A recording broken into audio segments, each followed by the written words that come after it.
Brad's hand was still on my wife's hip when I burst through the door. There was no warning, no time to rehearse what I would say, just the sickening sight of Madison, my Madison, twisting out of his grasp, eyes wide for half a second before they cooled into icy defiance. My brain registered every detail in slow motion, her lipstick smudged on his collar, her phone buzzing with a message from him on the counter, his arrogant smirk daring me to do something stupid. I didn't have time to shout. Madison looked right through me, almost bored, and said with a shrug, "He's my boss, Tyler. This little affair can't ruin our marriage. You have to understand." The air left my lungs in a rush. For a moment, I thought maybe I'd misheard. She sounded so matter-of-fact, as if she was explaining some minor inconvenience, like a parking ticket or a late bill. Not the destruction of our marriage. Brad adjusted his tie, not even pretending to be sorry. Madison stepped away from him, but she didn't come to me. She stood between us, arms crossed, looking every bit the stone-cold actress she'd always secretly wanted to be. Her voice was pure arrogance. "Don't be dramatic, Tyler. It's not what you think. Besides, you're the one making a scene here." I saw red, literally.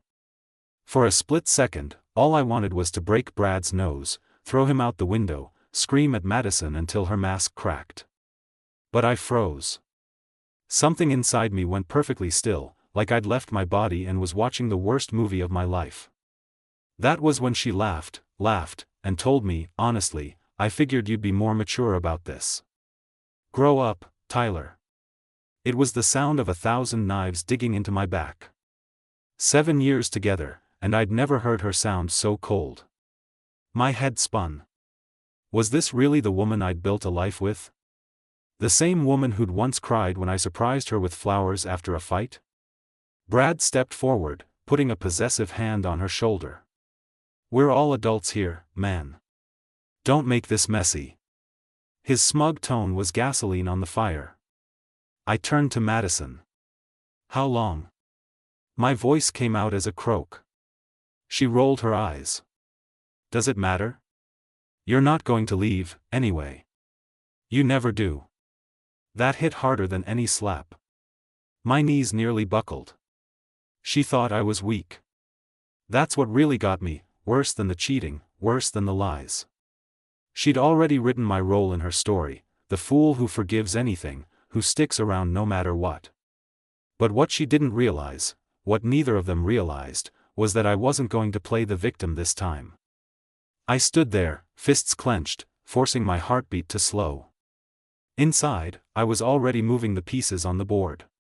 I looked straight at Madison and said, "I hope he was worth it." For the first time, a flicker of uncertainty crossed her face. But just as quickly, it vanished behind that smug, icy mask. The moment passed, but the damage was done. Madison thought she'd humiliated me, that she was in control. But in that instant, I made a silent promise, would not be her puppet. Whatever happened next, I would make sure I was the one pulling the strings. And as Brad led Madison out, like he'd just won some twisted prize, I started to smile. Because they had no idea what was coming next. I stood in the silence after they left, my mind racing but my body frozen. I replayed every second, Madison's cold stare, Brad's smug hand on her shoulder, the dismissive way she'd tossed our marriage aside like old laundry. It wasn't just the cheating, it was the open contempt, the certainty in her voice that I wouldn't do a damn thing about it. That was the moment everything inside me hardened. I wanted to smash something, but I didn't. Instead, I sat at the kitchen table, breathing slow, letting the white-hot anger chill into something sharp and focused. I wasn't going to yell, wasn't going to grovel or threaten. No, I was going to do something they'd never expect, I was going to be smart. That night, Madison came home late, smelling of expensive whiskey and someone else's cologne. She didn't even try to hide it. In fact, she barely looked at me as she breezed past to the bedroom, heels clicking, phone lighting up with a message I could guess was from Brad. I heard her laugh in the dark, probably reading something disgusting, and for a moment I thought I might be sick. But I forced myself to listen. Every word she muttered, every sigh, every careless giggle, evidence. Ammunition. In the days that followed, Madison doubled down on the act. She was louder, brasher, flaunting her newfound freedom in my face. She picked fights over nothing, vanished for hours with vague excuses, and even left her phone out, open to texts that made my blood boil. She was testing me, pushing to see how far she could go before I cracked. But I wouldn't give her the satisfaction. Brad's name came up more and more. Brad says we should travel more, Tyler. Brad thinks I'm too good for a boring life. Maybe he's right. She'd drop those bombs while making coffee, never looking up, watching for my reaction out of the corner of her eye. I refused to bite. I nodded, smiled, let her think I was rolling over. Meanwhile, I was working behind the scenes. I started making copies of everything, her phone records, her emails, the hotel receipts she stupidly left in her purse. I created a private folder with photos, screenshots, even voice memos. I wasn't just collecting proof for me, I was building a case. If she wanted to play games, I'd show her just how dangerous the quiet ones could be. The hardest part was keeping up the act. Friends started to notice the tension. My buddy Jake pulled me aside one night after poker. "You alright, man? You look like you haven't slept in a week." I shrugged it off, said I was just tired from work, but I saw suspicion flicker in his eyes. Madison was starting to slip up around others, too, flirting too openly at parties, letting little details drop that made people whisper. She thought her world was untouchable, that she could humiliate me in public and still come home to a husband who'd clean up the mess. One night, it all nearly boiled over. Madison stumbled in at 2 in the morning, her makeup smudged, shoes in her hand, grinning like a kid breaking curfew. "You still up?" she slurred. "Don't wait up for me next time, Tyler. I'm not your problem anymore." She collapsed onto the couch, snoring within minutes, not a care in the world. I sat on the edge of the bed, staring at her.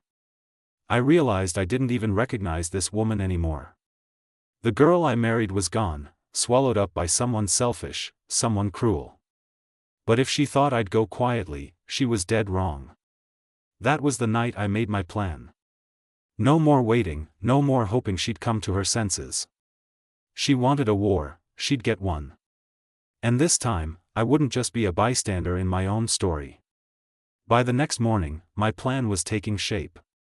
I wasn't going to be another poor guy in a sad story about betrayal. No, Madison and Brad had given me front row seats to my own personal crash course in revenge. And I was ready to ace the test. First, I set boundaries. Not with Madison, she was long past caring about any lines in the sand, but with myself. No more groveling, no more hoping she'd apologize, no more playing the victim she'd already written me as. I stopped texting her when she was out. Stopped caring if she came home late. If she wanted to treat me like I was invisible, I'd become a ghost in her life, watching, recording, waiting for the moment to strike. That Saturday, she staged her own little show at our friend Casey's barbecue. Brad was there, of course, grinning like the king of the world. Madison clung to his arm, laughing too loudly at his jokes, glancing at me every few minutes to see if I'd explode. I smiled, toasted them both, and acted as if nothing in the world bothered me. But inside, every fake laugh she let out was another brick in the wall I was building between us. Jake and a couple of other guys watched the whole thing with thinly veiled disgust. Later, while Madison was busy showing off to Brad, Jake pulled me aside. "Why do you let her do this, Tyler?" he asked quietly. "You don't deserve this crap." "No one does." That was the first time I felt something other than anger or humiliation, something like resolve. When we got home that night, Madison was tipsy, spinning in the hallway, her heels kicked off somewhere behind her. "You should loosen up, Tyler," she smirked. "Go find yourself someone. That's what open marriages are for, right?" Her laughter echoed down the hall as she disappeared into the bedroom, phone already buzzing with more messages. She thought she was untouchable. That I was powerless. She was so sure of her own control that she never noticed me quietly taking inventory, mentally marking every asset, every shared account, every insurance policy. She didn't see me collecting her discarded receipts, snapping photos of her carelessly tossed lingerie when it came home washed but still smelling like someone else's cologne. She missed the way I started moving valuables into a safe deposit box, rerouting my paychecks, making discreet inquiries with a lawyer friend about hypothetical scenarios.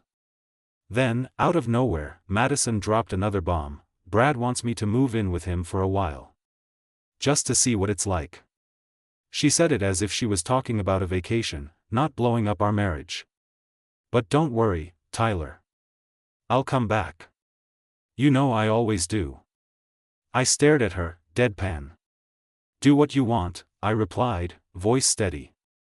The truth is, her threat didn't scare me. I was already out of love. Now I was in strategy mode. The days that followed felt like walking a tightrope. Madison paraded around the house like she owned the place, talking loudly to Brad on speakerphone, inviting him over for business dinners. I played the part of the oblivious husband, but I was locking everything down behind the scenes, freezing credit cards, pulling bank records, setting up new accounts. Brad started getting bolder too. One night, he pulled me aside after dinner and said, "You're a good guy, Tyler. Really? I hope you understand this is just how things are now. Nothing personal." I nearly laughed in his face. If only he knew what I was building while they flaunted their little romance. The stage was set. Madison had no clue. Brad had no clue. The real game was about to begin, and for the first time, I actually felt alive. When you're married to a liar, you get used to acting. I learned to match Madison's fake smiles with my own, to mimic her apathy and keep my rage on a short leash. But now, as she pranced around the house, packing bags and forgetting to mention how long she'd be gone, I could feel something shifting inside me, a cold, relentless focus. This wasn't heartbreak anymore. This was war. On the day she left for Brad's, Madison made a grand show of it.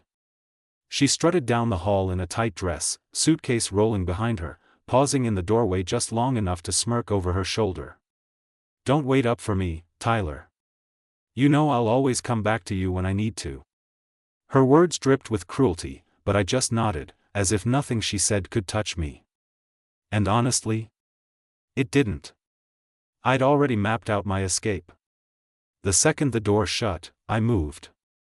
I went straight to my hidden folder of evidence, organizing it with clinical precision. Every screenshot, every bank transaction, every selfie she'd accidentally uploaded to our shared cloud, sorted, labeled, backed up 3 different ways. The lawyer I'd secretly hired, Sharon, the only person who knew everything, had already warned me, the court cares about proof, not feelings. Build your case. Be ready. I wasn't just ready. I was armed. That week, I started moving things out of the house, the cash I'd stashed over months, family heirlooms, my work equipment. I made copies of all keys. Changed passwords, set up new accounts, removed her access to everything she could use against me. I even bought a new phone, in case she tried to pull anything sneaky. I knew Madison would play dirty, she always did. Meanwhile, she lived it up with Brad. Instagram photos from expensive bars, new clothes she'd never have bought on her own salary, dinners at restaurants we used to call our place. Every time she posted, I screenshotted. Every time she lied to friends, "I'm just working late." I noted the time, the location, the alibi. It wasn't about petty revenge anymore, it was about building a narrative, one that no judge could ignore. Jake checked in, always careful, always loyal. "You sure you're okay with all this?" he asked. His voice low. "Because if you want to blow it all up, I've got a couch and a bottle of bourbon." I appreciated it, but I shook my head. "Not yet," I said. "I need to finish what I started." Madison didn't call. Didn't text. She was gone for 4 days, only coming home to grab more clothes and toss snide remarks. "Brad wants me to meet his parents. Guess I'm moving up in the world." Her laughter was razor sharp. She never asked about me, about the house, about the life we'd built. It was like I'd ceased to exist, just as she'd always wanted. But then the cracks started to show. Brad wasn't the knight in shining armor she'd built up in her head. He had his own rules, his own secrets. Madison started calling at odd hours, voice panicked. "Do you have my health insurance card? Brad's being weird about money. Are you paying the mortgage this month or should I?" I played dumb. "Didn't you say you were done with all that, Madison? Ask your boss." That's when she started coming home more. Little by little, the illusion was crumbling. But I kept up my act, cool and distant, letting her unravel. The old Tyler would have begged her to stay, would have fought for scraps of affection. This Tyler had other plans. I set the trap with careful patience. I scheduled the meeting with the lawyer. I gave Madison just enough rope, just enough time to dig herself in deeper, never letting on that the endgame was already in motion. She thought she could walk all over me. But she was about to learn what happens when you mistake silence for weakness. It didn't take long for the shine to wear off Madison's new life. The first cracks appeared in the form of late-night calls, her voice tight, the confidence gone, almost like she was embarrassed to need anything from me. She'd left me for Brad's promise of excitement, but apparently, even that got old fast. Still, I didn't gloat. I let her twist. Every message she sent: "Did you take my passport? Where's the insurance paperwork?" I answered with cold indifference, like she was a stranger selling me a broken toaster on Craigslist. What Madison didn't know was that every detail mattered. Brad wasn't just some playboy boss, he was a manipulator, the kind who enjoyed pitting people against each other. I could see it in the way he paraded her around, then ignored her for hours, leaving her desperate for attention. The texts started coming less from Madison's phone and more from her friends, concerned, confused, apologetic. "Hey, Tyler, have you seen Maddie? She's not answering." I just reply, "No idea," and move on. The days of me rescuing her from her own messes were over. Meanwhile, my own life was growing quieter, more organized. I finally slept again. I hit the gym, found time to fix the old Chevy I'd left rotting in the garage, even reconnected with people Madison always called my boring friends. With every step, I felt more like myself, and less like the ghost she'd made me. But I wasn't finished, my plan was still rolling, and I knew the ending would be worth the wait. Then came the night Madison came crawling back. Not the old dramatic, screaming Madison. This time, she was weirdly quiet, her eyes red and tired. She just stood in the doorway, suitcase in hand, like a teenager caught sneaking out. "Brad's complicated," she muttered. "I need to stay here a couple days, just until things cool off." She didn't apologize, didn't admit to anything, just expected the house and my patience to always be waiting. But I didn't bite. I moved my stuff into the guest room, handed her a set of clean sheets, and went right back to what I was doing. She stared at me, waiting for a fight or maybe even a hug. She got neither. The next day, things escalated. Madison started testing boundaries, pushing my buttons. She'd leave Brad's gifts on the kitchen counter, then watch my face. She'd talk about how much fun real men are, then ask why I was so cold. I played along, polite but distant, never letting her see what I was planning. It drove her crazy. She'd start arguments over nothing, screaming about the thermostat, about the way I made coffee, about all the things you never understood about me. The more she tried to provoke me, the more I just shut her out.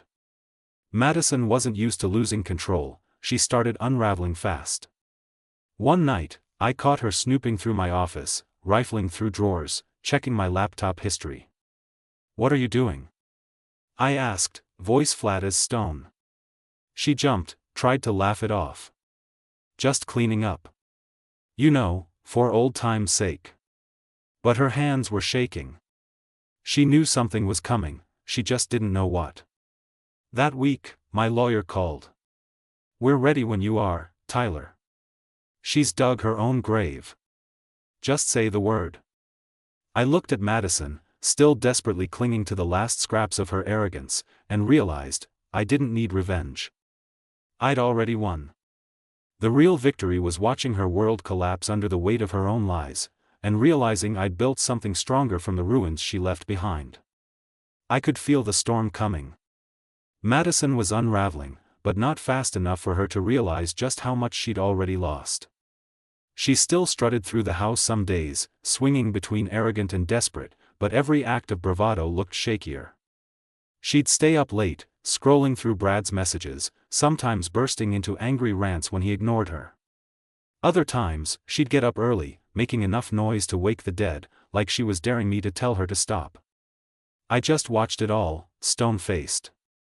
The day came when I decided to pull the trigger. I waited until Madison was out, shopping with the girls. Another lie, I knew she was meeting Brad.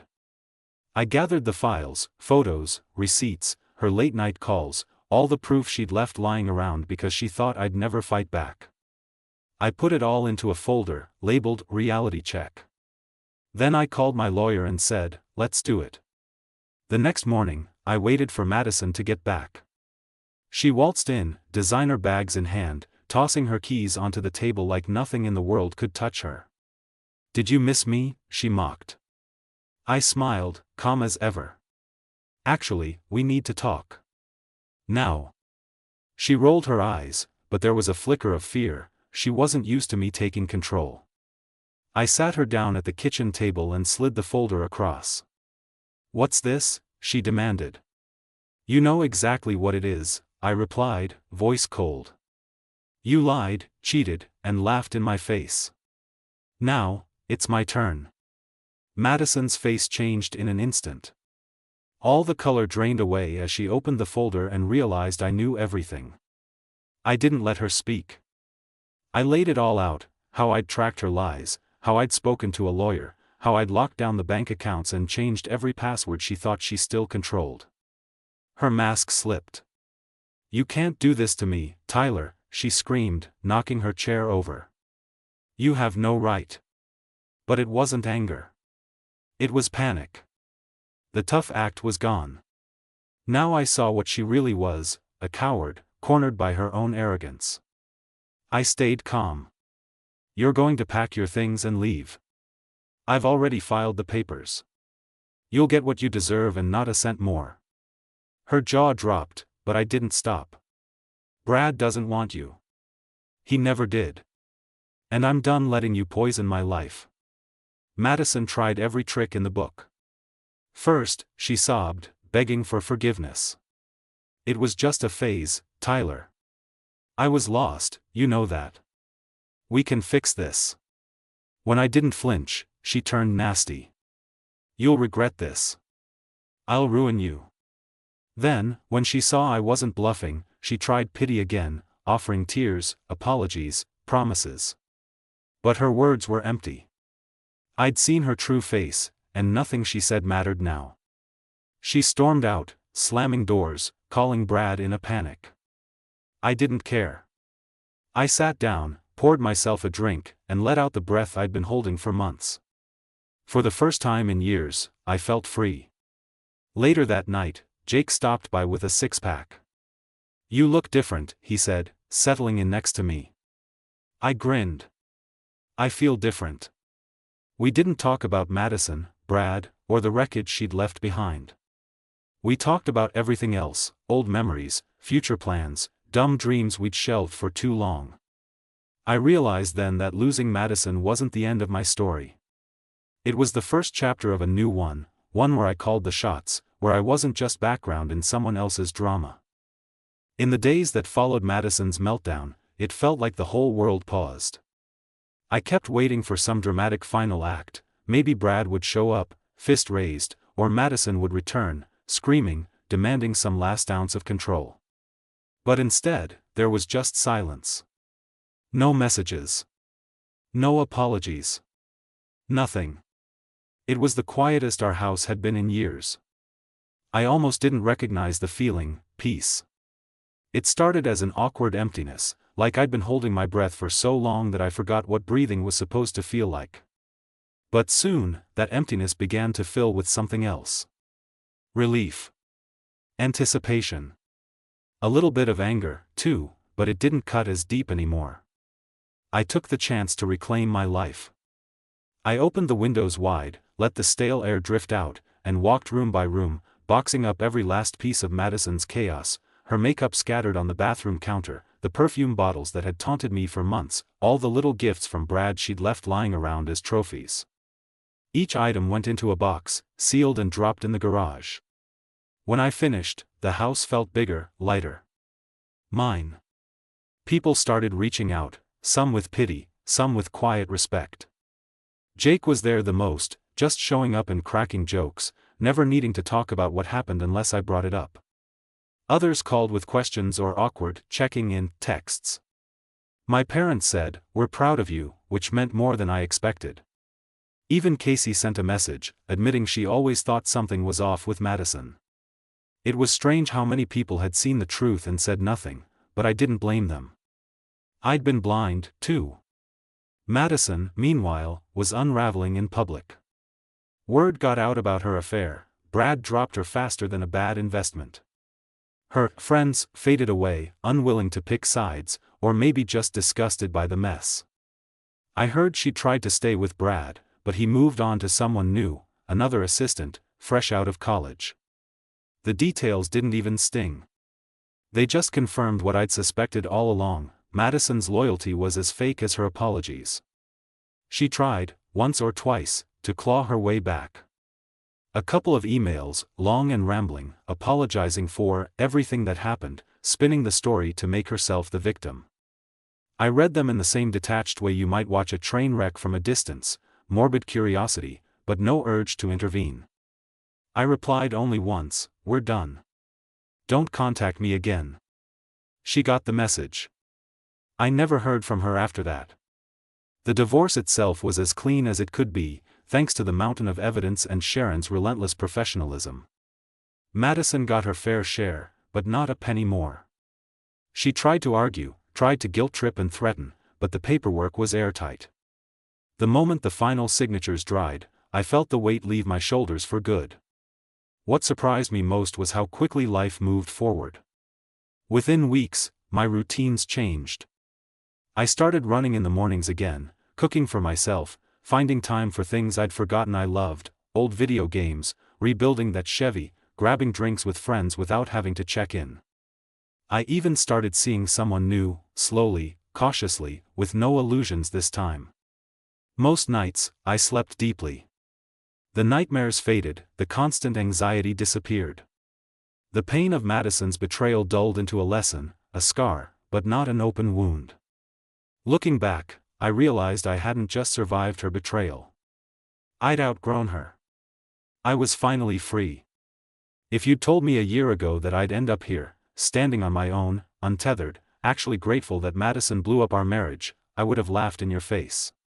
But now, as I lock the front door of my own house, mine, finally, in every sense of the word, I realize this entire storm wasn't just a tragedy. It was a test I never signed up for, and somehow, I passed. After the divorce, the dust settled for good. Madison faded from my life and my thoughts. I heard rumors she bounced from job to job, trying to charm her way back into the world she'd torched. Brad barely made the office gossip anymore. I didn't care. My focus was elsewhere, on rebuilding everything she'd tried to burn down. For the first time, I was living for myself. There were challenges, of course. Grief hit at weird times, the empty bed, the holidays, the routines we used to share. Sometimes I'd catch myself wondering if any of it had ever been real, or if she'd just been wearing a mask from the start. But those moments didn't drown me. They just reminded me how far I'd come. One Saturday morning, as sunlight poured into my kitchen, I stood by the stove flipping pancakes, something I hadn't done in years, because Madison always said they were too heavy. It felt good to make a mess, to laugh at myself, to eat what I wanted in my own damn house. I realized then that freedom isn't loud or dramatic. It's in the quiet moments, when you're not afraid, not apologizing, just existing without someone else's rules. Jake kept me grounded. We went hiking, hit the gym, stayed out too late watching the game. He never pushed, never asked me to open up. He just showed up, which was what I needed. My other friends trickled back too, filling the gaps Madison had left with genuine laughter, new memories, and old stories I thought I'd lost. Eventually, I got to know someone new.